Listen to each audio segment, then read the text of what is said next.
The destructive force of the poor. Origins of rogue behavior. The astonishing destructive force of the poor is matched only by their refusal to take responsibility afterward. Many tools in my home have fallen victim to the havoc wreaked by them. Why? Because when you hire them for work, they don't have tools, and you end up providing them. Okay, you provide the tools, and after they use them to the point of no return, they nonchalantly deny any accountability. When you confront them, their response is audacious. I don't have money. What can you do about it?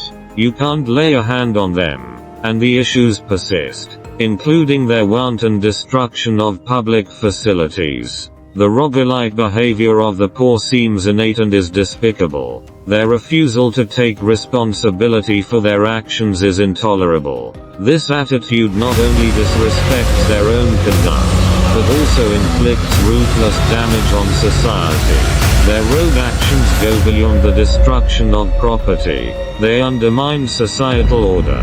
It's not just a lack of respect for others' efforts but a subversion of the entire societal value system. Poverty isn't an excuse, it's the root of their rogue behavior.